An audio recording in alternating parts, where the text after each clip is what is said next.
Hello and welcome to Men with Funny Heads, the sci-fi podcast equivalent of filling your pocket with vegetable soup, a wide variety of things all conveniently in one place, yet upsetting and likely to get you ostracised when you show your friends and family. I am Wib, and I am joined by my friend Longfang. Hello, Longfang. Hello, Wib, you fucking asshole.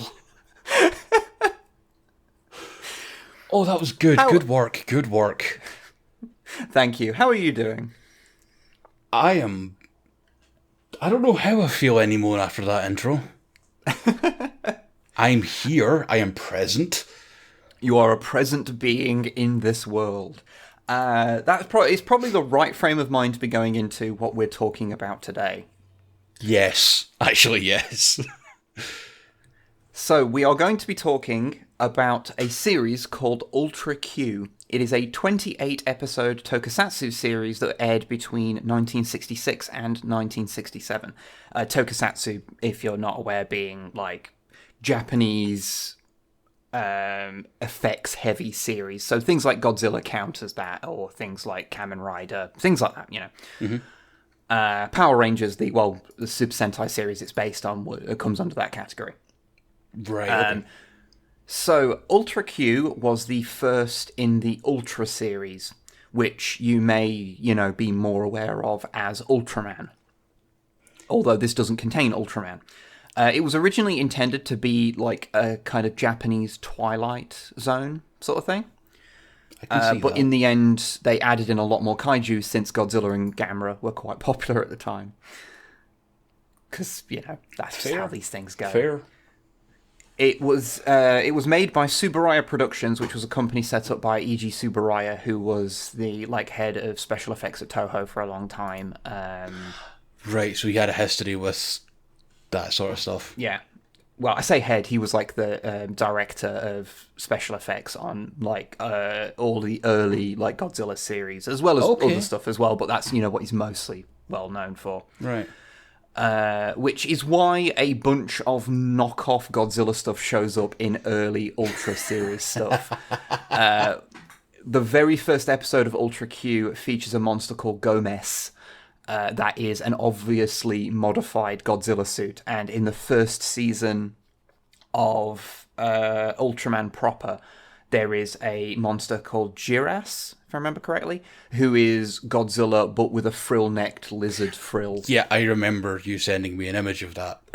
And which led to legal trouble when a company made models of it a few years back, because Toho were like, I know that's technically an Ultraman monster, but it's obviously Godzilla. That's a really interesting area there. Huh.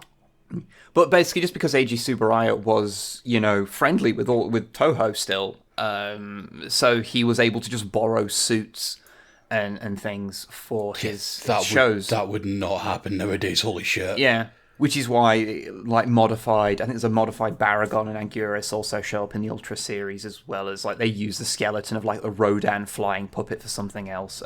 King Kong, the thing for that appears in an episode of Ultra Q too. Okay. Very but cool. With a tail to make it into a monkey rather than an ape. I mean, fair. It barely looks like a fucking ape anyway, so, Yeah. Should I briefly go into the main cast of the show, because it doesn't really elaborate on it in the show itself? That would be extremely helpful, actually. Okay, so basically there's 4 real main characters to the show. They're barely sort of established, even in the early episodes, you just kind of pick it up. Mm-hmm. But the sort of main 3 is a guy called Jun, who is what's the word? He flies. He's a pilot. He's a pilot, but he also flies a helicopter as well. So he that counts as a pilot. Oh, there's a proper word for it, and my brain's just forgot it now. Okay, I didn't know. Aviator. That's the word I was looking for. Fuck off, Web. But there's Jun. He's handsome aviator. Jun, and then there's Jun Manjomi, because I've got my notes are like Manjomi. So yeah, I'm saying that now so everyone knows. There's Ippei, who is his friend and also works at the same thing, at the same kind of aviation company. Yeah, Ippei Togawa. who is the comic relief aviator. Is he? Ooh. Well, he's the one that does the goofy things. He's goofy kind of character. Yeah. There is also Yuri, who is a journalist. Yes. And there is the professor as Ichino Tani. Ichino Tani. I am pronouncing that wrong. I'm sorry. Tani, yeah. Who is? I mean, you can call him Professor Stash if you want. I just call him Professor in my notes because I knew I would pronounce it wrong if I kept saying it. Much like how I varied between. I think I kept varying between my pronunciations of the main villain in the last episode. Fair enough. I think I varied between Caniclius and Oh no, that's not your fault. That's that fucking episode's fault. Don't worry about that. Yeah. But anyway, and the professor who works at university, and he's the person that they all go to sort of figure out what the weird thing happening this week is. Yes. Because, it does follow a kind of, It's a Monster of the Week-ish type deal, I guess. Yeah, it's kind of a Monster of the Week thing. Most of the time it's like a kaiju thing, but not always. And just somehow journalists and two people who fly planes are the people that get involved every time. Don't think about it. With these two episodes, it makes sense. I will say that much. Otherwise, it does. It could be weird. I don't know. Sometimes it's really tenuous. But I'm trying to think, is there anything else to mention beforehand? The original series was in black and white, but we've been watching the restored versions that have been colorized. Those are colorized? Dang, I didn't realise.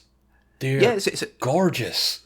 Yeah, they do a pretty good job on it. It's a really good job, yeah. Personally, I do prefer them in black and white because I think it lends a bit more of a... It lends a different tone to the footage. A bit more of that B-movie feel, maybe? Yeah, and I kind of like it, but... I get that. But they do a really good job on the colorized versions.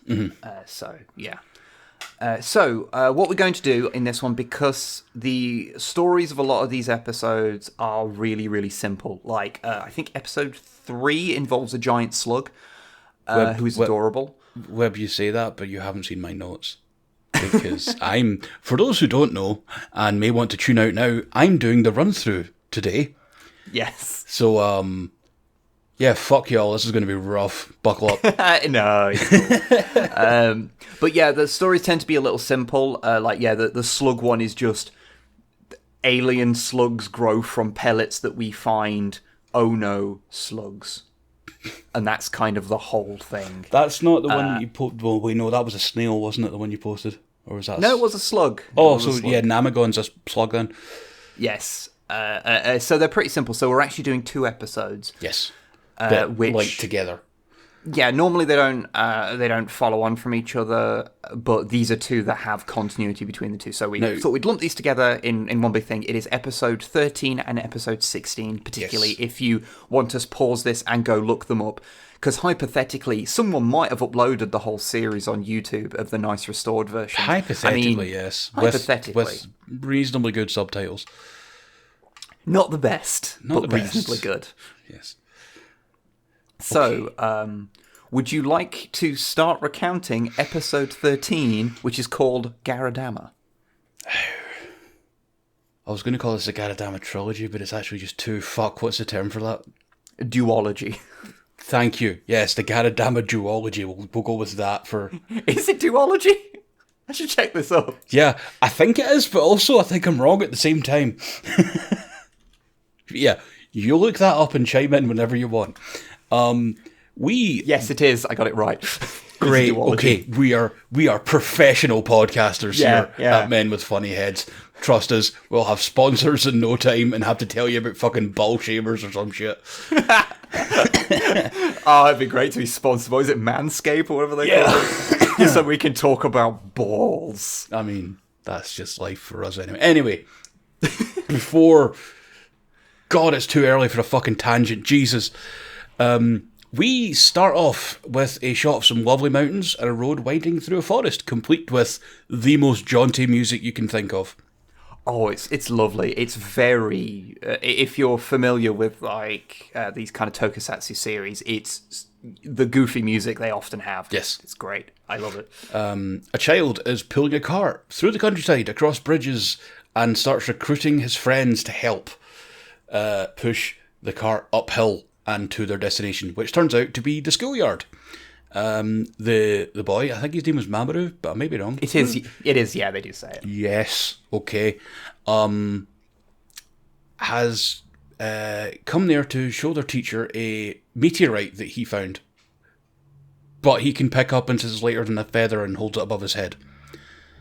Which has got nothing to do with the fact that the prop is made of, like... Shut up. We cannot start talking about styrofoam rocks. So, Mamoru takes it inside, and another teacher, Mr. Oki, starts looking at it and, like, prodding it with a knife, because that's what you do. That's how science works. Yep. It's incredibly light, but it's definitely not just iron. The knife can't mark it or anything. And the Mamoru explains how it fell from the sky like a feather, and then there's this moment of Mr. Oki picking the rock up and then like just going down in the straight, like bringing it back down in the straight line to be like, okay, like that. And then the kid just shakes his head, picks it up, and like shuggles it around as he lowers it to be like, yeah, like that, like yeah. And it floated down like it was a puppet thing on a string. Almost, yeah. Mr. Oki then taps it with a knife, and it rings out like a tuning fork. And I think that disrupts shortwave communications in a large area, or that just might be coincidental. I'm not sure. I'll tell you what, I did write down the exact quote because I was a little bit, like, bewildered by it. Okay, I'm glad I wasn't the only one bewildered. A voiceover says, at this same time, shortwave communication was disrupted in many places due to the Dellinger phenomenon.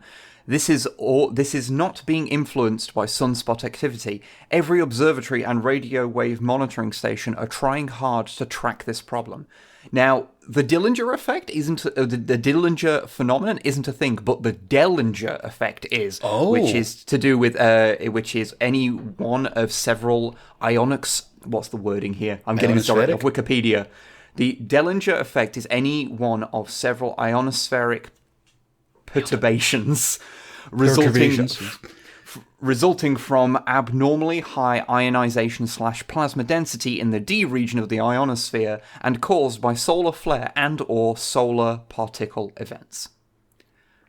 And that makes sense to someone that is much smarter than us. And what it actually means is, this thing is starting to screw with radio waves, and that it starts sending out radio waves itself. Yes. It explains it very badly. Yes. So, cut to our intro with some fantastic music. I love the little intro theme for this. I love it's great. It's all theremins and stuff. This specific era with theremins and the guitar with like a hint of reverb on it. Just twanging. It's great. I need to get a Telecaster, man. So, Oki brings the rock to a lab to our professor character with an amazing mustache. Holy shit, it's goals. It's great. This is Professor Ichinotani, who explains to Oki that it's some sort of crystal glass formation made from silicic acid and aluminium.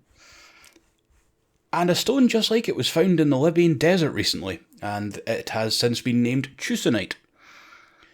And I tried to look up if this was a real thing, and I found like one thing that registered Chusonite as an item, and it was buried deep in a bunch of bollocks. So I think it's safe to say that none of this is real. Yeah. They straight up say that it's an alloy of amazing quality that humans couldn't make, so it must be from outer space, and it's also reasonable to assume it's of alien origin.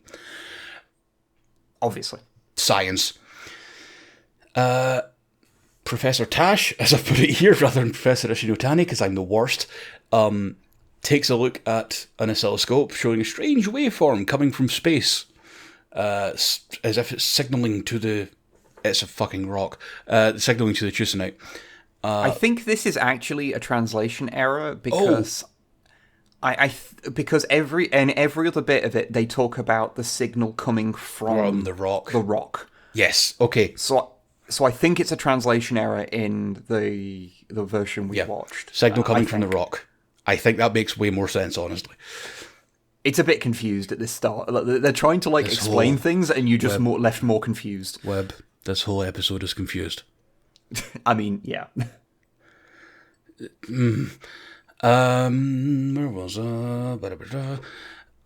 so they decide to both Mr. Oki and the professor decide to head off to where the rock was found to look for more clues. And just as they leave, the signal suddenly stops. Oh no. Mysterious. We cut to a helicopter containing Manjobe and Togawa, Jun and Ippei, who are flying the helicopter for Mr. Oki and the professor. Oki explains that the area where this thing was found is, as he put, and the nearby and the surrounding dam and the surrounding area, are as it's put here, a mecca for thunderbolts and garadamas. Garadamas being a term the locals use for meteorites. Which is lovely and whimsical, and yes. I think I might have to start saying it in my day-to-day life and confusing the fuck out of literally everyone except you. Because you realise that once we've done this episode, you realise that once we've done this episode, this entire thing is going to just leave my brain, and you will be the crazy person shouting Garadama. I mean, yeah. Carry on. Okay. The professor directs Manjobe to land close by to a site that he has picked out on the map, and some children, including Mamoru from earlier, spots the helicopter and give chase to meet the group and lead them to where the rock was found. So the kids just had to walk while the professor gets a helicopter trip? Fuck you, mate. 1% and all that. And there's a whole lovely bit here as they travel where the professor explains to the kids what meteorites are and how common they are and how big the universe is. So, blah, blah, blah, blah, blah. Yeah, he's talking about how many meteorites there are knocking around, and the kids are like, oh, well, why don't more of them hit Earth? And he basically picks up a handful of rocks, pebbles, and throws it at a bigger rock. Throws it at a boulder, and he's like, how many of those actually hit the rock? And they're like, 3? And he's like, yeah, there you go. It's because there's a lot of things flying around, and Earth is small and just one thing. And also, a lot of the ones that even do hit get burnt up in the atmosphere. It's like, oh, okay, cool. Due to friction in the air from the oxygen, anyway. This may be the only scientific explanation of something that's vaguely accurate you will ever encounter in anything to do with kaiju. Honestly, yeah. Doesn't Godzilla have a second brain in his ass or some shit? Yes. 90s Godzilla, they go into that, but this is the ESP era where there's a reoccurring character who can psychically link with Godzilla. Oh god, yeah. Okay, no, we're not even going to go near that. Jesus, I just remembered all that shit. Okay. In the background, of course, as they travel, we see the dam, and we see we zoom into two schoolgirls that are there talking about how the dam now stands where a village used to be, which, the dam created an artificial lake that flooded the village and the surrounding area, before they run off to catch the boat home. One of them used to live in this village. I think they do say these characters' names at some point, but they're totally inconsequential. I feel bad saying that, but at the same time, it's they're nothing. Yeah. I'm sorry. So I never noted down what their names were. I'm very sorry. One hike later, our heroes find their way to the crash site, and there are two pilots split up to look for any other meteorite fragments, including a quote-unquote comedy bit where Ippei picks up a rock to be told that's just a rock. We cut to the trip on the boat. I'm guessing this is just a boat service from one end of the lake to the other or something. And the two girls look through a viewing port down into the lake. Actually, really cool. I love stuff like that. And they can see the nice little model village under the water. Yeah. It's adorable. I love it. The radio that's playing on the boat suddenly picks up some sort of weird distortion, and the boat operator looks up worries and turns hard in the boat as an incoming meteorite lands directly in the artificial lake. My notes say big meteor Genova is angry. Is my note there. Good. Because it's a big fucking meteor. It is a Genova-style meteor, actually, yeah, okay. Like, if that landed in a lake, it wouldn't just do what it does, it would, like, destroy Japan. Yeah. So, yeah, meteor lands. Artificial lake. The waves created by just push all of the water out of the lake bed. It pours over the top of the dam, flooding and destroying a power station.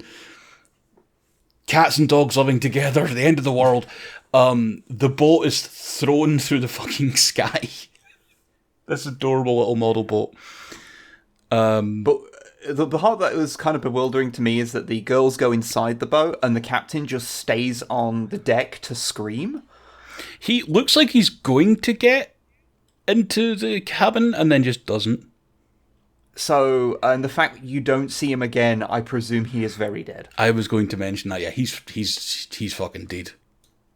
No chance. Steam rises from what was once the lake, creating a nice eerie image, actually. Yeah.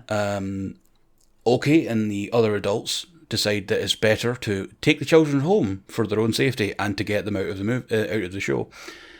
And the professor sends Manjomi to make contact with the surrounding populace. Tagawa suggests to Manjomi that they should get in touch with Yuri as well because, okay.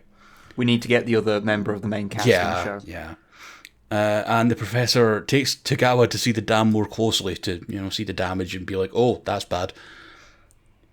Buildings and bridges are destroyed by the wave that is continued from the dam and just are wrecking everything.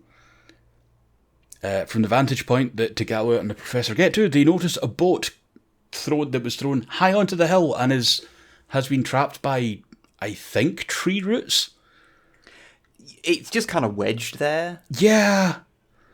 We cut to the interior of the boat to see that the girls are shaken and kind of bruised, but okay.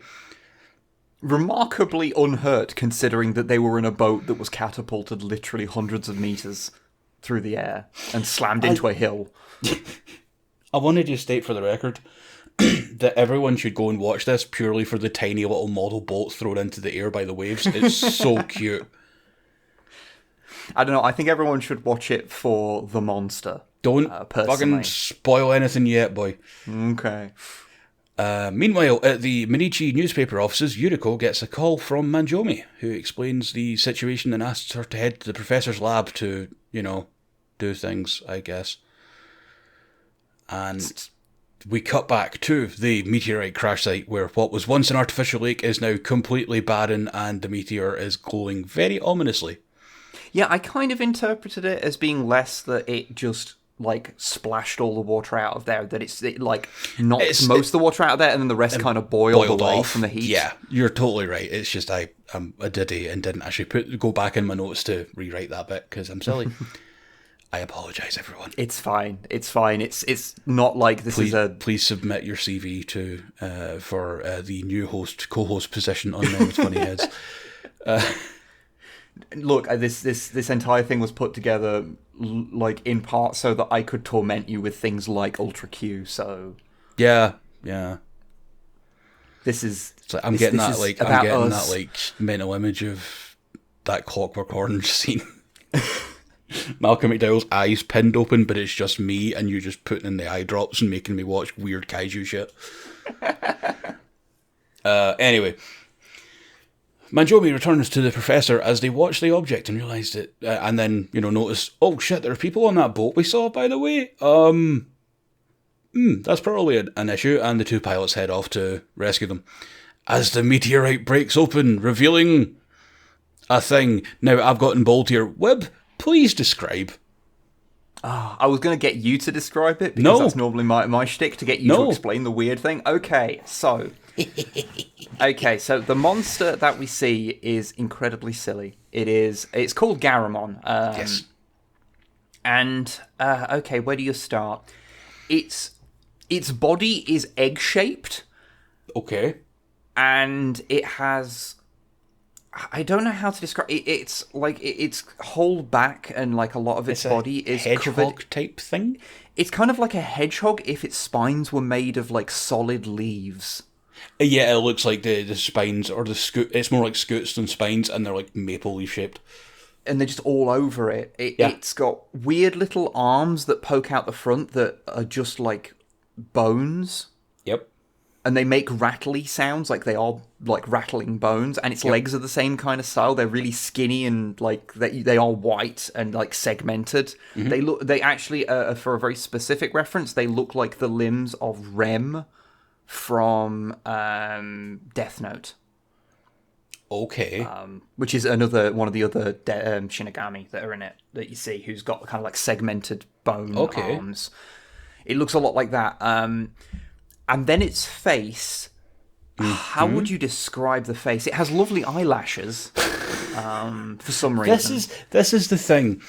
It has a noseless, mostly human-looking face in terms of eyes and mouth. The face is just kind of plastered onto it. And it's just got this big mouth in this like permanent like grimace. Yep. With like these really like picked out white lips. Yeah. Which I think is a bit of a thing if they just wanted it to stand out in black and white. Oh, totally, totally. It does look a bit dicey, and in later versions it doesn't have it. Well, not in every later version, but in modern versions, because it's really hard to describe. Please just go look up either Garamon or Pigmon, because... I did see that name come up as well, yeah. Because this suit was later reused in the Ultraman series as Pigmon, which means pygmy monster, because it was small. It wasn't like a big Dai Kaiju, it was just a regular Kaiju. Okay. Fun. And it's usually portrayed as being a pretty friendly monster. I'll talk about it a bit more later on, but yeah, let's not confuse it with Garamond, the actual Dai Kaiju monster. Yeah, the only difference in the suit really is that there's a little symbol on Garamond's chest that is really easy to miss, but that's the only real difference in design between that and Pigmon. But yeah, it's ridiculous. Please go look it up, because if you're watching this, well, listening to this on YouTube, then the image for the episode will no doubt be a picture of Garamon. I might have uploaded one to Twitter last night as I watched it. Because we absolutely need to... You need to see it to understand how absurd the whole thing is. Yes. So anyway, let's carry on. I've just got it here. The thing, Garamon, takes its first step scouting the area, complete with like clanking and weird step noises and hissing sounds that makes it... It's a whole thing. From a show that was kind of muted in a lot of ways in terms of like the soundscape, we just suddenly have everything happening with this thing. It's kaiju roar, because of course it is important for kaijus to have a recognizable roar. It's a hiss. It's not even a roar. Yeah, it's the sound that I am 99% certain was used for the sound of a UFO moving in another kaiju thing. Oh, totally. Because that's the thing that that is. I don't think people like, if they're not familiar with kaiju stuff, they might not know this, but the sounds of kaiju are often reused. So like the sounds of like Baragon's roar or Anguirus's roar were used for several kaiju, and not necessarily from the same company either. I have no idea what went on with the legality of it. There must be a stock library type sharing deal or something they have going on. Like the Godzilla suit modified thing, Gomez, that I mentioned earlier, that had a modified Godzilla's roar. It basically is Godzilla's roar, except the last second of it is slightly different. So it just sounds... It's like they were like, oh, you have to change it like 20% to make it not break copyright. And they were like, okay, we'll change the last bit. Yeah. It's weird. That's a whole thing. This is your element, so you're loving. This is... if anyone ever just wants more kaiju stuff, just speak to Wib. He will talk your fucking ear off, trust me. You speak from experience. I do. Anyway, At the lab, Yuri arrives and meets the scientists, and she comes to the realization that the meteorites and the radio waves that are coming from the rock must be connected, and the people have a right to know, damn it. And the scientists are like, it would make people worry, we don't want to cause a panic. It's like, alright. Isn't this also where she's like, could there be a connection? And the scientist goes, we respect only logic. Jumping to a conclusion is not smart. Coming from the people of the lab that decided that this rock must be of alien construction and origin. Go fuck yourselves, mate. And Yuri is right. So Yuri is completely goddamn correct. But this is actually the point at which they find out that the monster even exists, so, you know. Yeah, fair. Meanwhile, in the cabin of the boat, the girls spot Garamon and begin to just scream for help because of this clearly terrifying monster.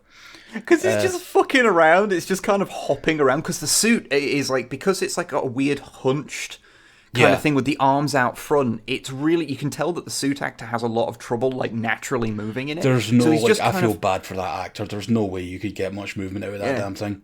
He's just kind of shaking his hands around and, like, hopping around. And it's really hard to take this monster as being threatening. Yes. And I don't think it's meant to be. I'll talk about that later.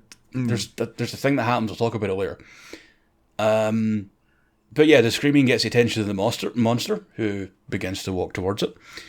As we see the pilots rush over to the cliff above the boat with a rope ladder that they found, I guess, and sling it down. Manjomi starts to climb down as Garamond approaches and urges the lassies to get up and out of here as quickly as they can.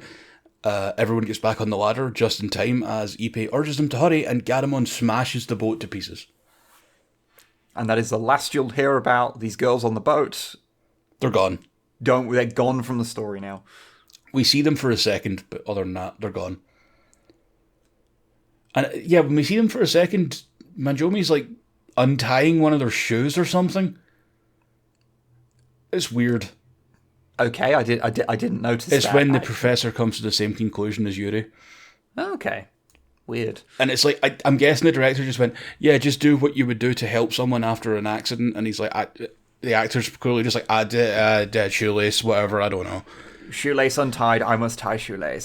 Yeah, like something This is how human behave. I am adult man, tie shoelace of teenage girl. This is normal. Actortron 3000 here. Fuck. Yuri now makes a connection between the radio waves and the monster that they've heard about. I'm pretty sure I said radio waves there. It's fine. We're going with it. Those scientists there are skeptical and mention something about how she must like, what was it? Suspense novels or something. It's like, guys. Yeah, they're just really shitty to her for no good reason. Meanwhile, out in the field, the professor makes the exact same conclusion. Which everyone buys because he's a big science man. With an amazing mustache. That just adds to the aid of authority though, doesn't it? True. Mm-hmm. If you want people to pay attention to you, grow a mustache. Yes. It's sadly true. Ichiro Tani, the professor, comes to the conclusion that Garamon must have been sent to invade the Earth with the help of the rock that gives off a radio signal. His quote being, "This must be the creation of aliens with much better brains and more advanced civilization than ours." I'm glad you got that. The translation of this is not perfect. There's a lot of this that got butchered, and when I was trying to write down some quotes later, I'm like, I'm just going to edit this slightly so it makes some sense. But it still doesn't. This is where they put forth the fact that the meteor is an electronic brain, and that's kind of how they refer to it for the rest of the run, basically. Yeah. This is the electronic brain. Which does mean that the monster is technically like a kind of robot. Yes, they bring up that it's a robot, and we'll talk about that later. Because it's... I mean, I guess from the original meaning of the word robot, because it just means, like, slave in, like, I guess an Eastern European language, I forget which. Okay. So I guess in its original form, Kinda. However, were the segmented bits meant to be like robot metal bits? It's obviously organic. Yeah, well, I know that. You know that. Because things have happened later, but like, yeah. It's weird, isn't it? Yeah, it's weird.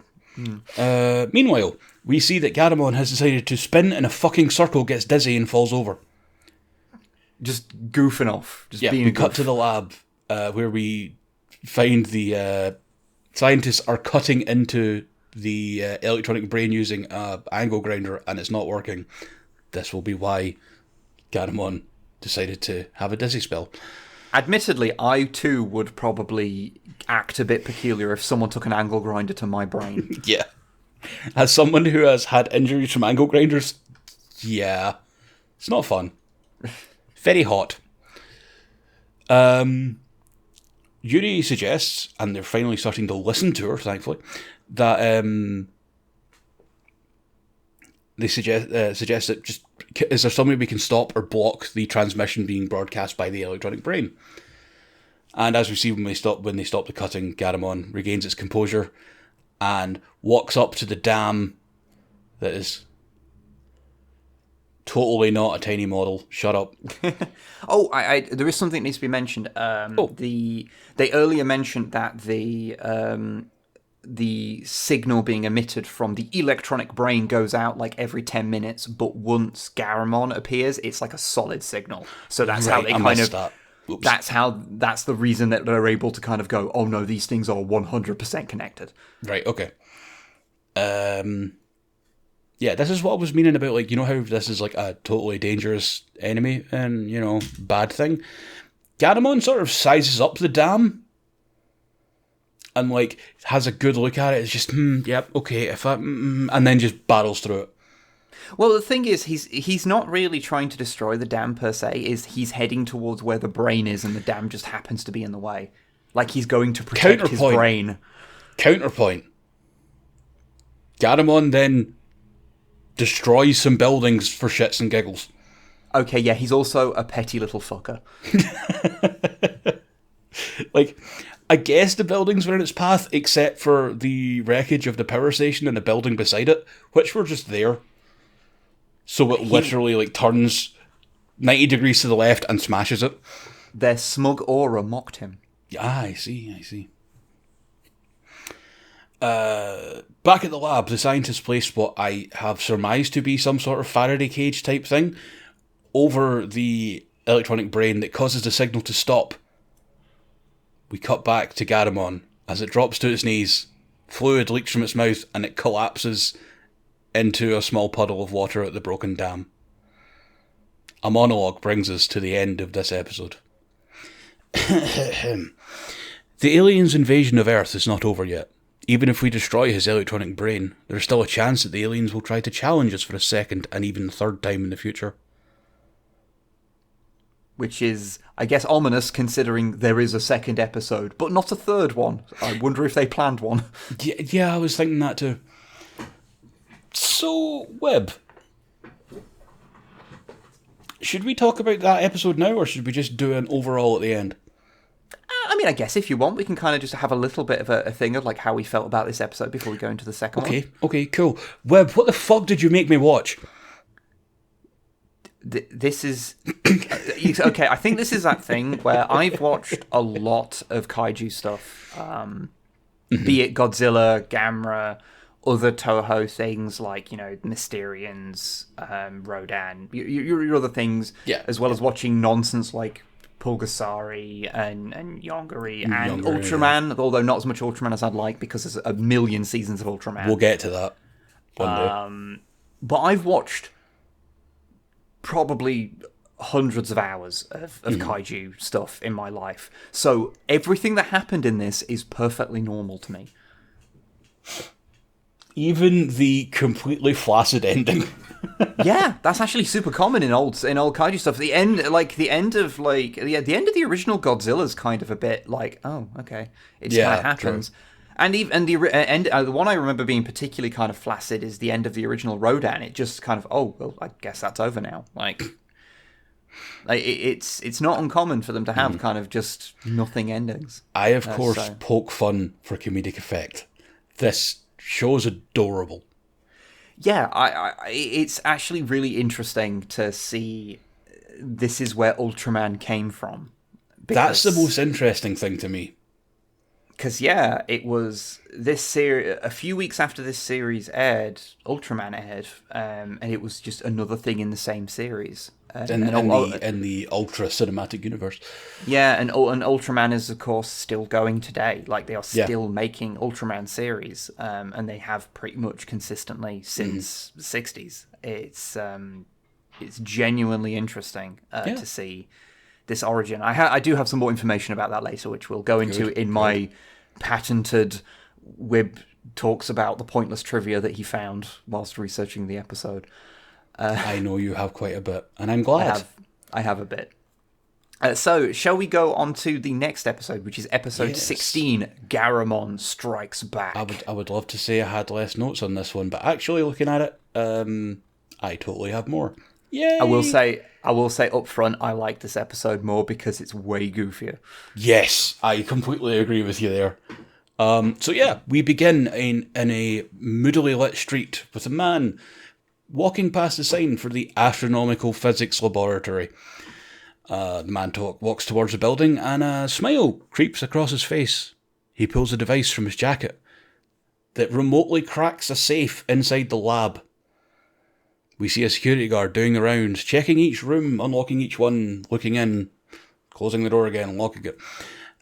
And he notices the safe in one of the rooms opening by itself. And we see the electronic brain float out, heading towards him. He screams and falls to the floor as it, kind of bobs around him. And then, beelines for the window, breaks out and escapes, making its way to our Mystery Man, who I've literally just said is Mystery Man through the entire episode. I'm sorry, I didn't. It's Weird Guy in my notes. Weird Guy works as well. And yes, the electronic brain bobs and floats along beside him as he walks away. We fade to a view of outer space and a monologue. This is the one that was kind of busted. Okay, I do want to just make a couple of notes from that intro thing. Yes, please do. Which is, one, the mysterious man, Weird Guy, whatever we choose to call him. He looks like a fucking Mr. On, because we just call him a Mr. On. I feel that adds unnecessary confusion to matters. Okay, fair. But he is wearing an outrageous amount of makeup. Yes, that's why I said he looks like a Mr. On. He's got that, sallow cheek, pale face, dark eyes look. He's got the beautiful eyelashes that Garamon had as well, so, you know. Interesting. I don't know if that was intentional or if it's just because they heavily made him up to make him look subtly wrong. Or if they were intentionally carrying across the eyelash thing. I don't know. That'd be interesting if that was the case. Also, small point, the electronic brain is about a quarter of the size it was previously. Fuck, I didn't even catch that. You're totally right. Yeah, it's so much smaller, and no one acknowledges it. And it's fine, it just shrank over time. And they explicitly have talked about how it's basically indestructible, so they haven't chipped it down or anything. It's just smaller in this episode for some reason. Maybe they couldn't find a big safe for the first shot, and they were like, well, we can't rewrite that, we've got to just make it smaller and hope no one notices. Yes. I mean, I guess this was made in the 60s, where the chances of you being able to see these two episodes close together is basically nil. Yeah, we're talking about, this is what do you think, about a week between each episode if it used to be how things, if it's like how things used to be done? Yeah, probably. You've probably forgotten how big the fucking rock is. Yeah, you've got 3 weeks ago I saw this episode, so yeah. But yeah, we get a monologue that's kind of busted, so I apologise. Huge swarm of meteorites tearing through the peaceful universe. People fear them and call them Garadama. Garadamas are home to the robot monster Garamon, which is now headed toward our blue Earth. We cut to our gallant hero, Manjome, as he is awakened by a phone call in the middle of the night. It's Yuriko, or Yuri. She tells him that the electronic brain has been stolen from the lab and explains how the brain escaped as if on its own. Tagawa enters Manjome's room. I guess they live together now as well. Okay. It kind of looks like they sleep in the same bed. The same bed, yeah. Which... I don't know if that's representation. reclaim It's not. Ultra Q. No, I don't know. It's from the 60s. It isn't at all. I know. But yeah, it was a weird thing because it does just kind of the way it's kind of shot implies that they sleep in the same bed or at least the same room. It's like weird. Tagawa just like walks into the room and sits on the bed, and you're like, wait, what? Okay, you're here now. Cool. I mean, that makes it easier for the writing department. Yeah, Tagawa enters as Yuri goes on to explain that the strange radio waves have begun broadcasting again. We'll come back to that in a second. Yuri asks the two pilots to meet her at the radio wave laboratory. I love the fact that these things are just given names like that. It's great. Makes life easier. Well, it's hyper specific. It's on it's on brand. It says exactly what it is. We cut to our mystery assailant carrying a large instrument case. I think it's a cello case. Yeah, it's a cello case. They do say it later on, Yeah. Just at the roadside. He stops, pulls the device back out that he's got, this radio tricorder, we'll call it. He operates the device, which causes a truck to stop dead in front of him. Driver, complaining, exits the vehicle to check the engine by, doing that cool thing that trucks do when you have to,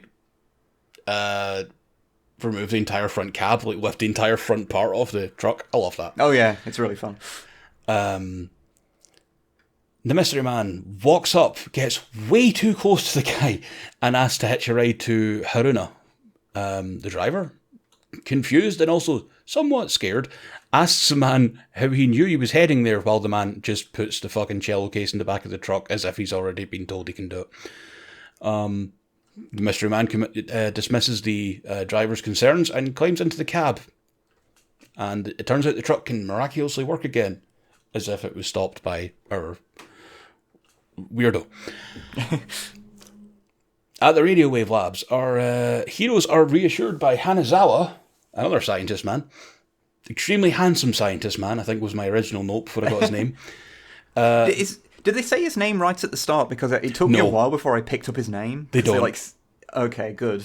But yeah, Hanazawa reassures him the radio waves are being monitored and there's no unusual activity, even though Yuri said that there's already been a weird broadcast. But don't worry about that.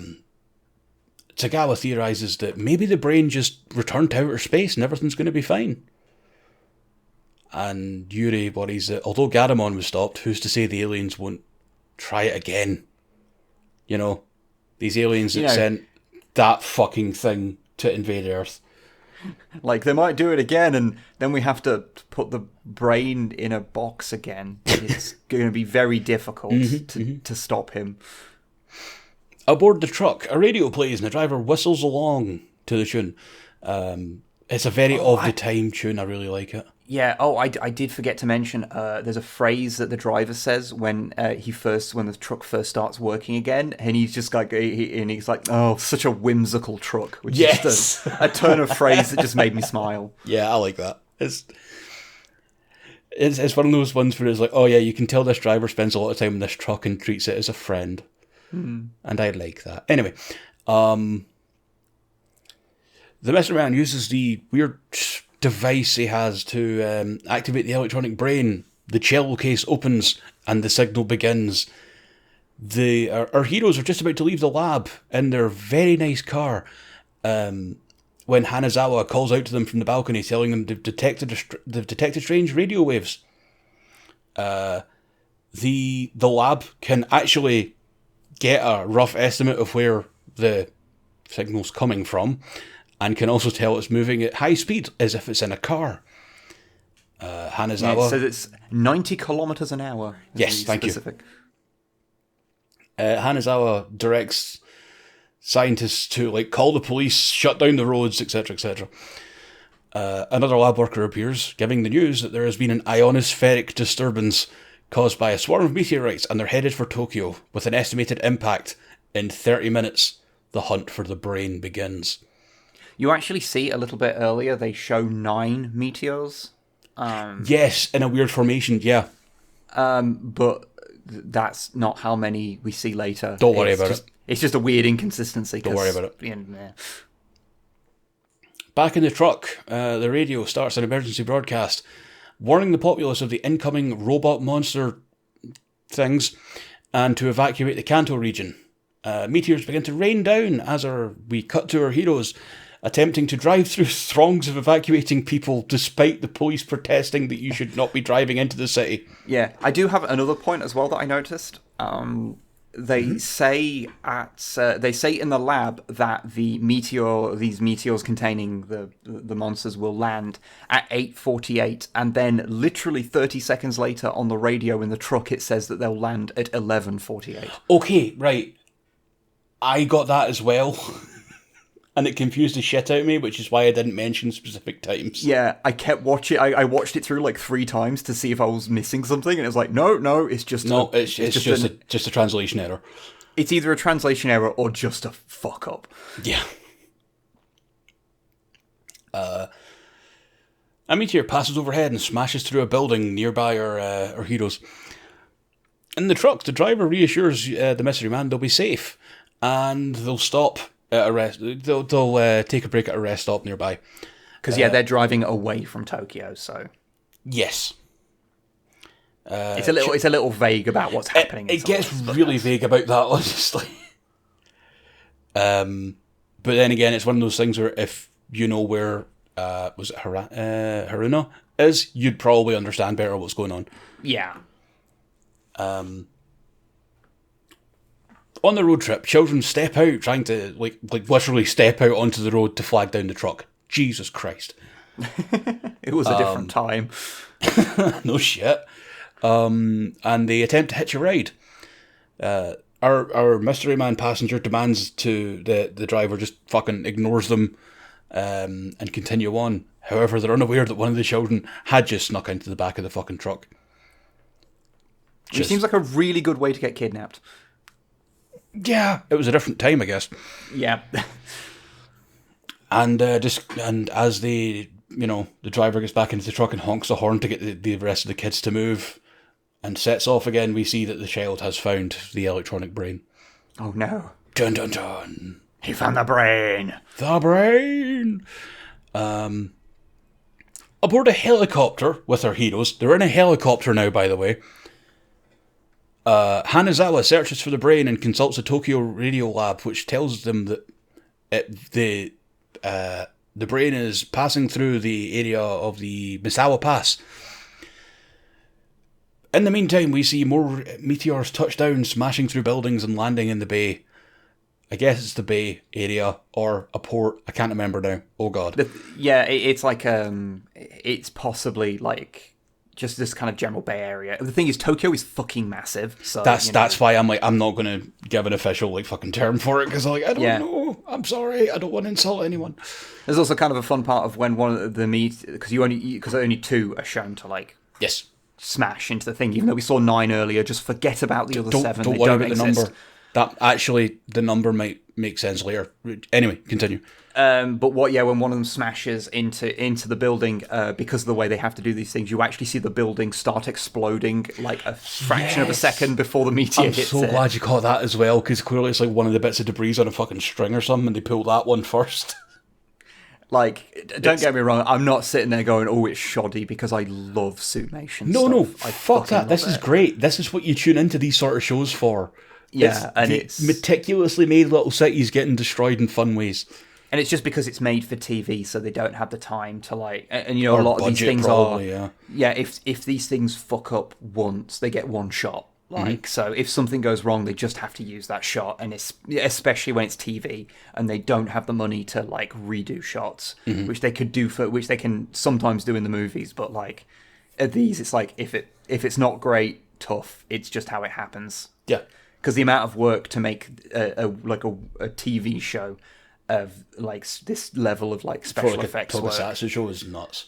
Yeah, huge respect to the people putting these things together. Like, if we ever say anything that sounds like we're mocking like shoddy effects, we are doing it with love and we respect. Find them. Yeah, it's done from entirely a place of love and respect. For those who don't know, me and Wib grew up watching Jerry Anderson cartoons, and I think that's where our love of tiny models exploding came from.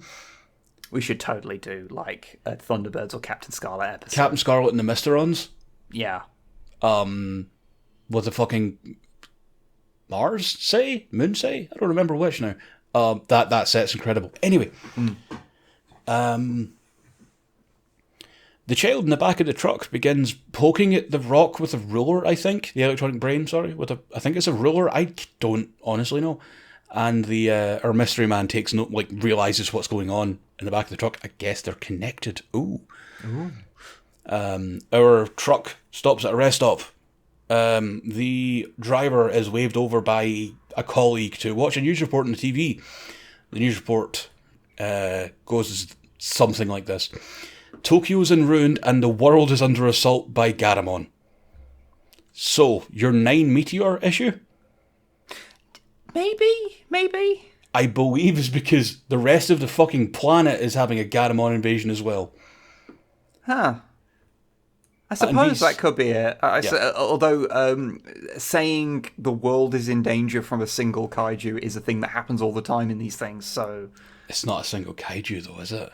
Well, you know what I mean, I know. Yeah, I think as a no prize, I will go with that. That makes sense. Mm-hmm. Even if I'm glad I could be of service to this 60-year-old show. Yeah, you did it good. You did it good. Actually, because they're showing off footage on the TV, and there's actually a really nice shot of them zooming in on this black and white TV of of showing Garamon, and then it fades into the actual footage. Yeah, it's a really nice transition. So in the versions we see, it obviously becomes colorized when that happens. Then you see Garamon kind of stamp around a bit. I think we see both of them because they only. You see the Garamon hatch first, which is something I was wanting to mention. Oh yeah. I love the effect. It's clearly a stop motion, drawn-on effect type deal they're doing to show the cracks in the egg or capsule before it hatches out. It reminds me of Evil Dead 2, specifically. I kind of get that, actually, yeah. Evil Ash's evil hand. Yeah. Or, in fact, Evil Dead 1 with the pen and the pencil and the fucking foot. Oh, God. That's a nasty one. And yes, a Garamon begins its rampage. The mystery man uses her little device to make the electronic brain float, which scares the child out of the vehicle. And then the mystery man makes off with the fucking truck. Just in time for our heroes to arrive on the scene and go, "Ah, fuck, we missed them." The trucker runs out of the rest stop screaming and shouting about the fact that his truck's just been stolen. By a weird but good-looking guy. Yes. This is the description he gives. Yeah, he totally does, actually. God, I love this. The head-shaking child and the trucker both come forward, giving information about the person. They have a whole thing about the instrument case that was being used to transport the brain and how it must be the right size. It's the right size, so that must be the person we're after. We ignore the fact that the electronic brain has changed sizes radically between episodes. Shut up. It's fine. One of our heroes asks to borrow a car, and a man immediately agrees. Again, this is just a very trusting time. If random people walked up and said, "I need you to borrow your car," my response would A, be, "I don't have a car, I can't drive," and B, fuck off. Yeah. So they're obviously living in a better place than we are now. Mm-hmm. Okay. Oh boy. Okay. Our heroes jump into this nice car, along with the trucker who wants to kick the shit out of the thief. I think he does say he's like, "No, I'm coming with you. I want to kick his ass." Yep, that's I think exactly what he says. Or he needs an ass kicking or something like that. Now we kick into high gear, everyone. Oh boy. The mystery man speeds through a police checkpoint, and I say speeds liberally, it's fine. Which causes the police officers to turn their cars around and give chase as well. The truck swears. I think these are actually supposed to be military police, given their uniforms and how they act. Okay, fair. Keep that in mind when I say police. I mean MPs, okay, and not ministers of parliament. I mean, well, just roll with it. The way they act would be entirely believable if they were American police, but we'll get to that in a second. They're not. So, The truck swerves to avoid another roadblock, a proper roadblock this time, and heads into a quarry. The police open fire, and there's your cops, and the vehicle stopped by a flat tire, and the assailant, yes, that was assailant and escapes put into the same word. The assailant escapes on foot. I want to point out, actually, the assailant escapes on foot.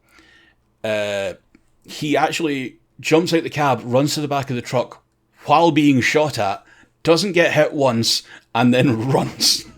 So these military police, whatever, they are good enough shots to shoot the tyre out of a moving vehicle, but not good enough to shoot this guy fairly sedately pulling a cello case out the back. Indeed. So yeah. But they are shooting at him a lot. Yes. Meanwhile, in Tokyo, Garamond fucks around and destroys buildings joyously. And then we see another Garamond enter the picture and we realise, oh no, there's multiples. They made more than one of these fucking suits. Oh no, it's a composite shot. You can see on the foreground. You just killed my joke, fuck you. Like, seriously, you see like a composite shot on the front bit, on the one in the foreground, and you can see like the black lines around it. Right, so I was too busy. I think I was too busy taking notes to notice it. That makes total sense, though, because suits are expensive. Yeah, so they only made one suit. Don't worry. Could you imagine if they made more than one of these fucking things? I think God would intervene. The police and our heroes chase after the mystery man, firing their guns with wild fucking abandon as they head towards, like... Oh, our heroes aren't. Our heroes don't have guns. Oh, sorry, yeah. Our heroes don't have guns, the police do. And they enter what I guess is like some holiday cabins or something. Could you work out the fuck I suppose? Yeah, it's like a campground or something? Yeah, it's like a little abandoned village thing. It does kind of strike me as being like little chalets, like for holiday, like to go on a holiday in the woods near a quarry. I don't think about that part. Yeah, it's peculiar. Or he's hiding in a tiny abandoned village. That's all you need to know. A village for ants. Anyway, they begin the search as they hear the sound of a door moving in one of the cabins. They head over to it, only to realise that the cabin with the open door is empty. They've been ambushed. The mystery man, hiding behind another building, uses his device of narrative convenience to steal the police's guns, causing them to float off into the air, which then turn and shoot every police officer. Yeah, they're all fucking dead. They're dead. There was like, 6, 7 of them? Something like that. They're all dead. Manjime and Tagawa sort of do like a pincer movement ambush on the mystery man and just start a fucking scrap. It's not very dignified, it has to be No, said. it's not. Ippei grabs the case. However, it suddenly floats into the air and is surrounded by the pistols for safety. Which they're all just obviously on string. It's a glorious shot. Meanwhile, back in Tokyo, Garamond destroys what I think is meant to be Tokyo Tower, because of course it does. This is Tokyo Tower. This means, my little... I think I mentioned it in our Gamera versus Segra podcast. This ups my amount of times I've seen Tokyo Tower destroyed by one. It's like the pagoda shots you used to always get. Yeah, Tokyo Tower is, I think, the landmark that has been destroyed the most in kaiju things. Every series destroys it at least once, usually multiple times. We also get a shot that looks like people inside Tokyo Tower. Oh yeah, all the people in Tokyo Tower are dead as shit. Yeah, because it rips off like the top half of it, and it's heavy enough that it smashes itself in the face with it, and knocks itself to the ground, and has a temper tantrum. It does have a temper tantrum. It would be adorable if you weren't sitting there going like, wow, we saw at least 20 odd people just fucking die there. Yeah. I have to wonder why the fuck they were in Tokyo Tower when an evacuation order was given, but okay. Look, the views are really good, And there's no queues right now, so like, oh. Yeah, It's like if you're at like Tokyo Disneyland and they put up a warning saying that, I don't know, King Caesar's attacking or something. Wow, really? King Caesar's what you go for? Okay. Godzilla was too obvious. Yeah, and like, you're like, well, I mean, yeah, sure. he might come over and like punt the Magic Kingdom's castle, but that would be there will be really short lines for It's a Small World. So because we all need It's a Small World in our lives. I don't even know if there's a version of It's a Small World at the Tokyo version of Magic Kingdom. I hope there isn't, because holy sweet Jesus. I should watch more Defunctland, I guess. I'll probably find out eventually. Me too. Anyway. Okay, are we ready for the end game here? We're ready for Endgame. Manjumi manages to get the device away from the Mystery Man and throws it to Ippei, who somehow manages to operate it enough to get the cello case to drop out the sky. And the guns, of course, as well. That is important. Yeah, seemingly as this thing only has like 3 inputs, the fact that he manages to work out how to do anything with it is kind of fascinating. Yeah.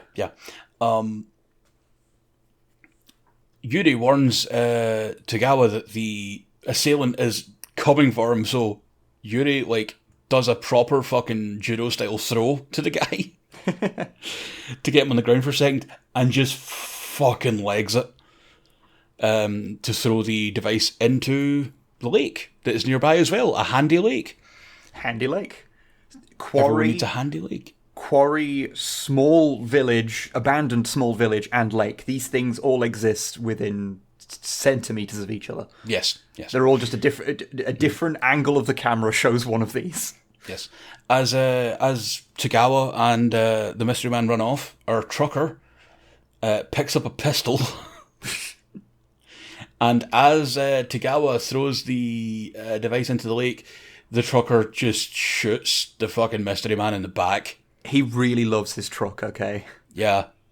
When I first saw this, I was like, wow, that's like an outrageous, like, overreaction to having your truck stop. But then I was like, oh no, wait, he did just shoot, like, 6, like... Cops. Cops. Yeah. So I guess this is a bit more serious. One of those, the lead cop, by the way, has some fantastic facial hair. Just want to mention that now. I need to go back and find it. It's great.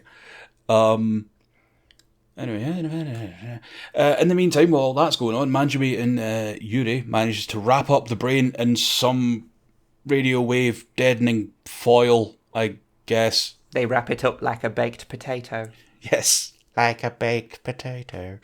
And we see the Garamon stop, slump over and die, with one of them really badly edited to fall into a boat. Slime and foam leaking from their mouths, and clearly they're done. Big slime energy we've got going here. Big slime energy, yes. Our heroes head over to the body of the Mystery Man and watch as he stands up, his clothing just sloughing off of his body, to discover it's an alien. A cicada man, to be precise. Shit, seriously? Yeah. Yes! Okay, good, because I actually did have your insectoid alien, and I thought cockroach, but cicada works. The alien just sort of turns around and walks off to the lake, and at first I'm like, is he just going to walk into the lake and drown himself? What's... okay. But we see a UFO rise from the waters, and the alien sort of just waves to it, and the UFO fires a beam that sets the cicada man on fire, and they die screaming.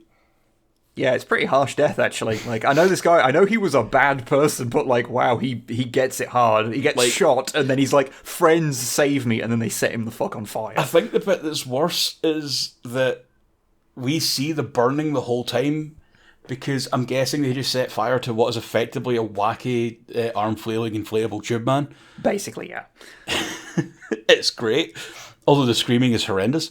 And after our cicada man dies, the UFO leaves. Manjumi asks, is this a victory for humanity? But Hanazawa rebuffs that and claims that until we find a way to destroy the electronic brain, the danger will continue. The end. And as far as I'm aware, it is the end for the cicada men in as a threat in Ultra Q. Okay. So yeah, this is where it ends for them. So this was a complete little story. So do you want to, like, because we kind of talked a little bit about like the first episode. Do you want to kind of do how we feel about this episode now? Sure. Give me 1 second, because I'm going to get comfy in my chair now, because I can relax. I've done my job. Good work, friend. Good work, my friend. Right. I think this episode was a damn sight better than the episode 13. Because stuff happens. Stuff happens, and it's all like madcap dumb bollocks. Yeah, it's a fun episode to watch. I think if you think of these two things as like, if you watch them together as a complete sort of like short kaiju movie, like a TV movie. Yeah, because they're only, each episode's like 25 minutes long, so it's like a 50-minute long thing. Yeah, true. So I think it works out to like a fun little story, but the first half is definitely less interesting. For sure. And there's a lot less going off. Yeah. But I think I think especially the second one is just kind of a lot of fun. It's just wacky fun. I think it's actually a pretty good demonstration. Like, if you're not familiar with kaiju stuff and you just want to watch like something that's 25 minutes long that will kind of get you into the idea. And doesn't involve the big, well-known kaiju. Yeah, because, I mean, if you're just going to watch like one kaiju film, then just go watch the 1954 Godzilla, because it's, it's the 1954 Godzilla. Come on, it's the origin point of these things. But like, if you want to kind of get a bit of a grasp of what the later stuff was and not just relegated purely to Godzilla, this isn't a bad thing to look at. And as I said, hypothetically, someone may have uploaded the entire series to YouTube in its colorized form. Maybe that could be a thing if someone wanted to watch it. Maybe. Hypothetically, in Minecraft, that could be a thing that happens. Yes, in Minecraft. So, would you like to hear some trivia? Unless Please. You have any other thoughts about that episode. No, I enjoyed this. It's that sort of... How do I put it? It's got that quaint, cozy sci-fi feel to it when it's like, this is just dumb, but I like it. Yeah. You should give some other episodes a watch. Episode 3 that has the slug monster in it is like peak that. I need to watch that one purely for the adorable slug friend. But yes, please, give us your facts and details and fun stuff, because you went deep from this one, I think. Well, I mean, I had the whole thing that I knew some of this anyway, because this is just my wheelhouse. Yeah. So, trivia. This is both about the series in general and just some things about, this episode in particular, these episodes in particular. Mm-hmm. One is, you might be wondering why it's called Ultra Q at all, because that's just kind of a weird name for a series. Yes. So, it was originally going to be called Unbalance, which I actually think is a decent name because it's kind of weird. Kind of Twilight Zone-y kind of thing. But it was renamed to be Ultra Q because the word ultra became really popular in Japan due to a gymnast in, I can't remember which Olympics, I think it might have been the 1964 Olympics, used a technique which they called Ultra C. And so the term Ultra C... Ultra C kind of became a colloquialism for like your like big attack, well not attack, your big move, your trump card thing that you could pull out. And Q stands for question. So it was, the ultra question, the big special question. That's kind of what it was going for. And it does mean that Ultraman, because it is also part of the Ultra series, presumably also takes the name Ultra for the same reason. So that means he's named after a gymnast's move. It's actually even more than just a move. I've looked it up. From Wikipedia. The term Ultra C is a cultural idiom in Japan that started as the informal strategy used by the Japanese Olympic gymnastics team in 1968. In the 1968 Summer Olympics, gymnastic feats were assigned by a difficulty rating A to C, with A being easier than C. So Ultra C is ridiculously difficult. Yeah. This actually is where it gets into a little bit of a weird thing that this is like obviously a commonly like repeated thing, and it's like a thing of a source. This is a thing. But some sources say, this is from the 1964 Olympics. And others saying it's from 1968, and obviously, like, they couldn't have named it after that if it's 1968 because this series came out before that. Fuck, you're right. So it gets a bit weird. Yeah. I wasn't going to get too deep into it because, yeah, it's a weird one. Like, I presume what it is that it was that the later Olympics is where it became, like... well-known. Really well-known, but it was still a term before that, which is where they got it from. Or it's one of those stories that just isn't true. Also possible. Because when you're talking about stuff made in the 60s and people recounting things... There's a lot of, like, apocrypha about shows from people, ages ago. People will often say things decades later because they think it's right, but as, you know... Time goes it's on, kind of memories it's change. widely known. Human memory is imprecise and basically nonsense. It's shit. You don't remember things. You sort of... They re-happen in your brain, and so they have to sort of like fill in the blanks that you've forgotten. Yeah. So memory, the more you kind of think back to things, the less true your memory is. It's weird. That was a very surface level thing. Neuroscientists listening to this, please don't tell me how wrong I am. I'm aware. Also, tell Elon Musk and his brain chip that can save memories to fuck off. Anyway. Just tell Elon Musk to fuck off. He's a wanker. That too. But anyway, so that's kind of an interesting about, you know, where the name allegedly came from. That may be true, maybe not. Yeah. The guy who played Jun, Kenji Sahara. Yes. So he may look familiar to people who are into kaiju things. Okay. And that's because he's in every Toho kaiju movie. Ah, nice. I mean, not everyone, obviously, but he is in a lot of them. I'm going to read to you an incomplete list of Toho kaiju movies he's in. Godzilla, Rodan, The Mysterians, Mothra, King Kong vs. Godzilla, Mothra vs. Godzilla, Ghidorah the Three-Headed Monster, Frankenstein Conquers the World, Destroy All Monsters Attack, Space Amoeba, Terror of Mechagodzilla, Godzilla vs. Space Godzilla, and Godzilla Final Wars.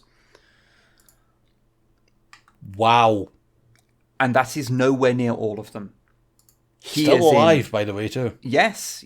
And he has been also appearing occasionally in Ultraman as recently as 2008. So, yeah, he has been in a lot. So if he looks a bit familiar, yeah, you're into kaiju stuff, you have definitely seen him in something. Because, well, some of those movies you might not necessarily watch, like, you know... So, you know, I'm not going to judge anyone for, like, not having seen Space Amoeba, because it's fun, but, you know, Space Amoeba's a thing that exists. It's got Gazora in it, and Gazora's cool, but that's about it. But, you know, a lot of those other ones are, like, big movies, you know, Godzilla, Rodan, Mothra, Destroy All Monsters, even All Monsters Attack, which is widely regarded as the worst Godzilla movie.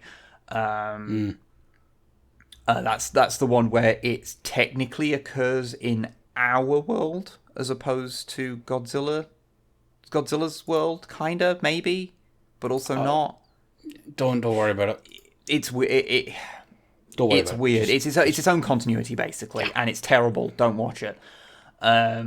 Or do, because it's funny, but it's not good. But yeah, he's in so much shit. So yeah, you will have seen him in something if you're into that stuff. The Garamond suit itself, as I mentioned earlier, would reappear as Pigmon in Ultraman and wasn't giant. He was just Was there any other change to the outfit? There's obviously been many changes over the years because they've remade the suit several times. Okay. Sometimes it's appeared quite differently. And other times it's been very similar. Like, I think most versions you see now look very similar to the modern one, except... Well, the modern ones look very similar to the old one, rather. But they lack the white lips. Yeah, because when you put that in colour, it looks weird. Yeah. And yeah, so that when you see pictures of the modern suit, it doesn't tend to have those. Right. Okay. And yeah, Pigmon is usually portrayed as just kind of generally harmless, just kind of a friendly kaiju. So they're not like antagonistic. And yeah, they miss the little symbol that's on the chest, and that's the only real difference. Actually, I should have mentioned that episode 16 was when I started noticing that symbol. Yeah, didn't notice it in 13 because it was always kind of far away shots most of the time. Yeah, it's totally easily missed. Yeah. The Cicada Men also reappeared in Ultraman, just as Cicada Men. I was hoping you'd say that. They like a reoccurring thing. They reoccur to this day. They're actually really they're quite fun. Awesome. Quite often, they appear just as the headpiece, but with a human body. There's like the cicada girl who is just a Japanese schoolgirl, but with the cicada head. I think she has like cicada hands as well, but like it's really bizarre. They look really goofy. I kind of love them. The suit itself that was used in Ultra Q was reused for Alien Baltan, who is another reoccurring kaiju enemy of Ultraman, who's this big insect thing with like kind of crab claws. Good. Oh shit! We should have mentioned that the cicada men wear like a suit that looks like it's made out of cling film. Yes, they do. It's like made out of clear vinyl, so presumably you can see whatever their genitals are. So that's a thing. Yep. To think about. Just they're hanging out with their alien donger out. So yeah. Enjoy that.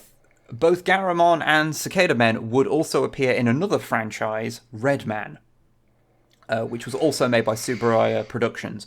Now, Redman is kind of these days a notorious thing because I forgot to write down what year it came out, and I think it's another 60s, like late 60s, early 70s one. Mm-hmm. And what it was a super low budget thing where Redman was a kaiju 1972, hunter. by the way. Thank you. He was a kaiju hunter. Like he kills kaiju, and they would reuse suits from things like Ultraman or whatever, and he would just fight them, and they were just little like few minute long shorts. Okay. They weren't filmed like in the way they normally film kaiju stuff, where they film it like in like faster frame rate and then slow it down. It was just filmed normally. It was just in like the woods somewhere. And I've just found some images. Oh boy. It's known for its unreasonable amount of brutality. Because what would commonly happen, because a few years back, Subaraya Productions put up all the episodes on their YouTube channel, and sadly they removed them. So I've only been able to watch a few episodes of it. But the kaiju will just be kind of wandering along, minding its own business. And then Redman will show up, say, "Redu, fight!" And then he'll just kill them, usually just beating them to death. Yeah, I just noticed there's pictures here. He just had a fucking short sword. I'm like, okay. Stabbing, throwing like spears at them. It sort of became this thing of them sort of of like a modern audience interpret it as him being like basically a slasher of kaiju. Yeah. No, yeah. It's also in those original ones I've seen from like the perspective, like it being stated that he is man-sized, but also kaiju-sized, or like daikaiju-sized, so giant. Okay. It's kind of vague. It's another don't worry about it sort of thing. Don't worry about it. Got you. This was recently... Pigmon showed up in that, a weird variant of the suit, actually, where he was murdered by Redman, obviously. Of course. And later on, a couple of years back, there was a Redman comic put out, which is illustrated by Matt Frank, who draws like Godzilla comics and things. Nice. If you're into Godzilla stuff, you're probably very familiar with Matt Frank's work. And he drew this comic where it was Redman fighting various kaiju. Pigmon shows up, but because the design of Pigmon in the original Redman was so weird, they actually have retconned it to be a new kaiju called Redmon.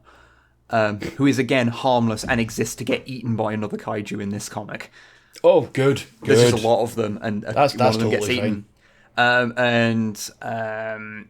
It basically is established that the adventures of Redman that we got broadcast were not supposed to be seen by us. They were like the Cicada Man were filming the world where Redman lives, and it was being broadcast to them and us by accident.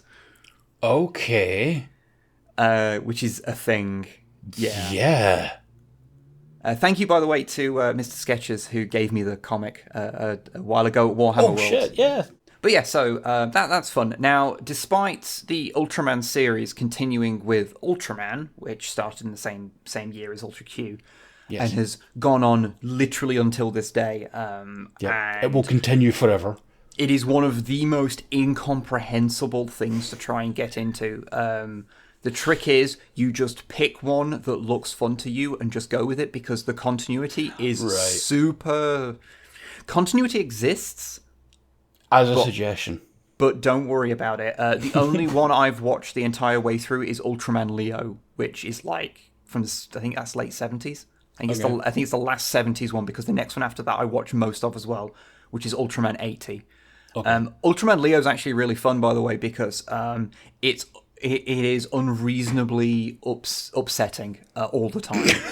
It's like designed for kids, but it's a bit like Godzilla versus the Smog Monster, where horrific things happen all the time. Like, so a key thing of it is that Ultraman Leo is being trained by the previous Ultraman, who I think is Ultra. Wait, I think I remember you telling me about this. Please go on. Yeah, I think it's Ultra 7. I think is the one. I'm not super up on my Ultraman, so forgive me if I got that wrong. Who got his leg like twisted all the way around by a kaiju in like the first episode of Ultraman Leo. So he's basically like, he can't walk without a cane. Like he can't really Ultraman anymore. And so he's training the new Ultraman, who is Ultraman Leo. Yeah. And at one point, because by the way, if you don't know, Ultraman is a person who's like a regular person who they either are an alien or they have the powers of an alien. It changes depending on which version. Okay. And they gain the ability to become Ultraman, who can only stay in his giant Ultraman form for 3 minutes. I didn't know there's a time limit. That's fun. It's why in Ready Player One, the movie that I didn't watch because I didn't give a shit. Yeah. Which is way better than the book, by the way, but it's not good. When a thing appears as a Gundam, they say that it can only appear for 3 minutes like that, and that's because in the book it was Ultraman. They got the little pellet that turns him into Ultraman. Yeah, that hurts me in many ways, that they just changed the character and didn't think to maybe delete that line. Okay. Oh, the weirdest part about that one is that Mechagodzilla, more specifically Kiryu Mechagodzilla, is supposed to be in it, which is the version from the Millennium era, if you're not a weirdo like me. Or me. But I know that one. Come on now. But they got the rights for the Godzilla theme, but the design for Mechagodzilla doesn't look like any iteration of Mechagodzilla. It looks more like Grimlock. It's really weird. Oh, okay. Good. Yeah. Work there. Okay, whatever. But anyway, the point is that there's not actually that much continuity between the Ultraman series that's worth worrying about, so just pick one and go with it. Some of the more recent ones do some stuff that honestly... I have a question. When do we get to talk about Ultraman Orb? Ultraman Orb. You just want to talk about Ultraman Orb because the name Ultraman Orb is very funny. Yes. And also for like a week, every time we spoke in a call, you would go, I am Orb. Yes, he does say, I am Orb. I remember Ultraman Orb's alright, I seem to remember. Some of the more recent ones have had things like where the monsters are like collected as the Bandai vinyl figures, so the anti-capitalist in me cannot deal with that series. Yep, okay. I think Kamen Rider has that issue as well, if memory serves. Yeah, the level of product placement becomes like over a line at which I can't... It becomes so much for me. I can't deal with it. But anyway, yeah, if you're interested in Ultraman, you can just literally just pick one that looks fun and just watch that one. It will probably reference things in previous series, but there's 60 years of continuity. Don't worry about it. Yeah. You're going to be lost occasionally, just but don't worry about it. Honestly, even when you know what's going off, you're kind of lost, so it's fine. But despite that, having continued and continuing to this day, Ultra Q specifically has come back a couple of times. In 1990, there was a movie called Ultra Q the Movie, Legend of the Stars. You have my interest. You have my attention. In 2003, the surviving cast, because the professor, that was actually his last acting role. Yeah, I had a feeling he died a few years afterwards. But the surviving cast all got together to do a little radio drama continuation. Oh, that's awesome. Which is cool. It's in Japanese, so I for obvious reasons, that's not really something that could be easily translated. That's nice to hear, though. But it's a cool little thing. And they are playing their original parts and like talking about like what they've done since, and then afterwards they talk about the show and what it was like to make it. So that's kind of fun. In 2004, there was actually a just honest to god remake called Ultra Q Dark Fantasy, like a full series. Yep, just found it on the Ultra Wiki. Okay. which, if I remember correctly, is like set in an alternate timeline sort of thing, but it's supposed to be the same events or something like that. Yeah. And there was an actual proper second season called Neo Ultra Q that was broadcast in 2013. Good. So it did actually have a whole new series, which I think is kind of fun. Like, because obviously they're like, a little bit of an expansion, a kind of, I don't know if the radio drama was official or not. So they'd obviously done other things. They'd done a remake, but to get an actual proper second season is kind of fun after all those years. Like, that's just kind of neat. That's great. I don't know how easy any of these are to watch, because obviously when you're dealing with Japanese TV series, what we have access to and what is translated is often a bit patchy. Yeah, there is apparently a Mill Creek Blu-ray release of Neo Ultra Q. Oh, cool. Don't know anything about it, so maybe it's good, maybe it's not. Yep. I would be interested to check it out at some point. For sure. And honestly, I mean to like go more deep into Ultraman as well. It's fun. It's cool. I like it. Honestly, one of my favorite kaiju things in general is the earlier episodes of Ultraman 80. Okay. Because I don't know if this is present throughout all Ultraman, but the ones that I've really engaged with, they have this thing where it's almost like, so it's like done as one season, but there's like 60 episodes, and like every 20 episodes, it feels like a new season. So like there'll be, so there's like just story arcs, kind of. Yeah, like there'll be a tone like complete. Like in Ultraman Leo, most of the cast gets fucking killed like 2/3 of the way through. Christ, okay. And they just like it's like a soft reboot of the whole series, and this happens, and that kind of happens with Ultraman 80 as well. Like, but the first like 20 odd episodes, which I would count as like season 1. There's like season 1, season 2, that kind of thing. Like that first thing is like such comfortable TV. Like, it's just nice. The monsters are usually created by like kids having a bad time, and like half of the thing is about them dealing with their problems.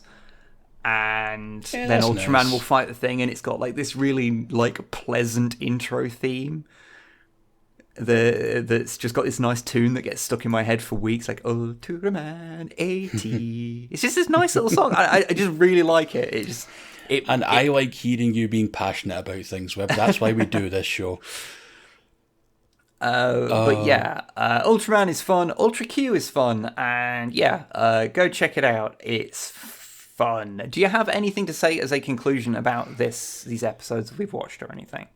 I would say to anyone that's maybe new or doesn't know kaiju stuff, this might not be the best starting point or entry point at all, because it's weird.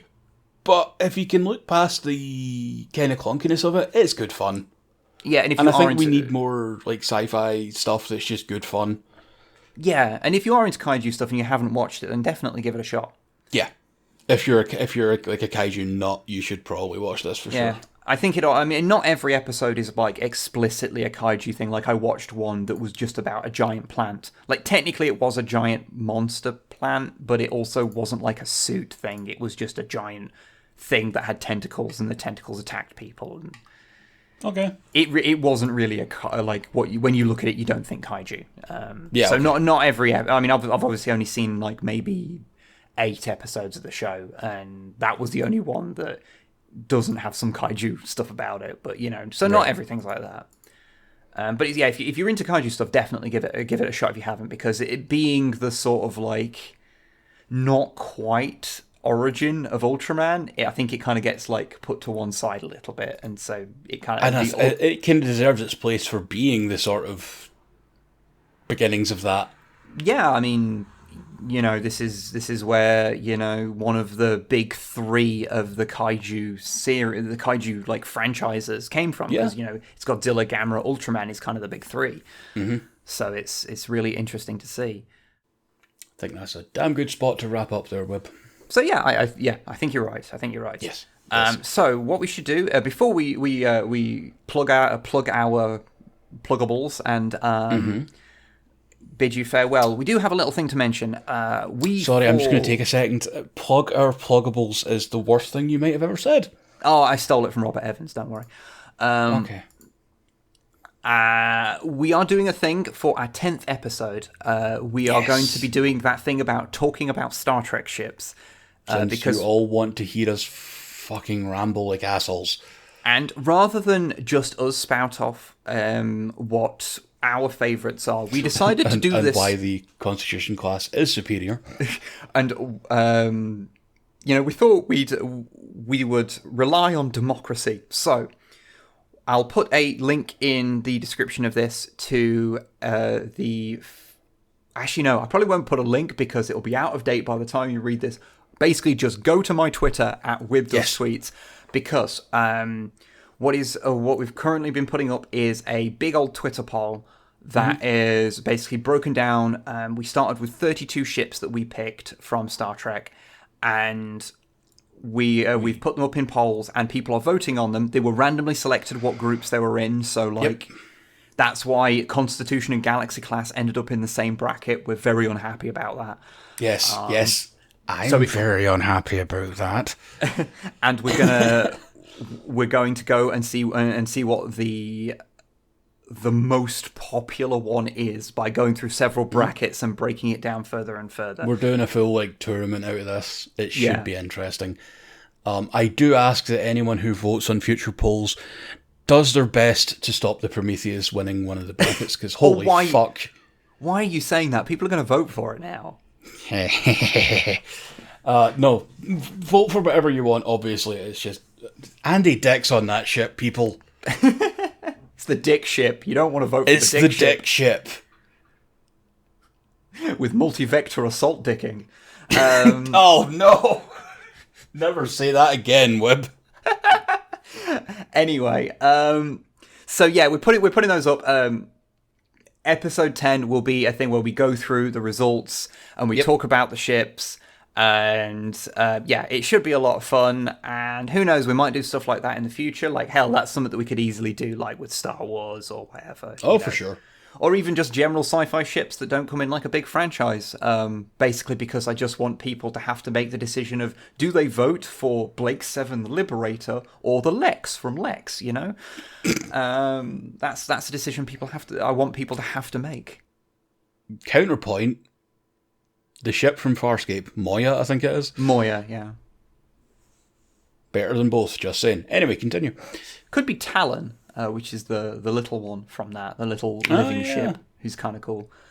But anyway, so go and vote on those. By the time you hear this, I believe the first round will have wrapped up, but as soon as the first round wraps up, we'll put up the second round, which I probably won't do for a full week because I realise that was probably too long. But we'll get that sorted out, and vote on them, have some fun. So, that has been a podcast. I hope it's been entertaining, educational, upsetting, all of the things this podcast usually is. Would you like to tell the lovely people at home where they can find you, Longfang? How the fuck can I follow that upsetting part up? Oh, I know. I stream on Twitch. I can be found at twitch.tv/Longfang91 and on Twitter as @Longfang91 because I got my branding fucking sorted. Wib, where can people find you? And note all of your things. I demand it. Well, all of them? Yeah. Okay, shit, alright. Okay, so I am on Twitter at WibDoesTweets. I am on YouTube at Snipe and Wib and also at WibDoesStuff. Good. I stream with Snipe, my wife and compatriot, at Snipe and Wib on Twitch. I think. Fuck. I think Patreon. It's Patreon, Snipe and Wib Patreon, I guess. I guess that technically this is covered by that. Technically. Yeah. Also I have my other podcast, The Misanthropod, which is just talking about video games and movies and shit. Which you can find on both SoundCloud and YouTube, just like this very podcast can be found on wherever podcasts are available, I suppose. Yes. Yeah. If anyone ever is curious, yes, Wib is a very, very busy boy. Not as busy as you'd expect, though. It sounds like I do a lot more than I do, but also I do a lot more than I think I do. Don't start that shit, motherfucker. Anyway, I will pull the plug on this damn show. I don't know. When I am forced to list more than like the three main things, you suddenly become modest and I want to slap you. I'm like, oh yeah, what else do I do? I technically have a DeviantArt account, although I haven't updated it in ages. Like, because I'm an artist too. Yeah, you are an artist as well. Like shit. Oh man, I do a lot of stuff. You have a band. I do, although technically we're on hiatus now. It's fine. Yeah. Okay, let's end this podcast before it just becomes a list of every single thing I have ever done in my life. You play train games? Anyway, yeah, bye everyone. Goodbye, everybody. Have a good day.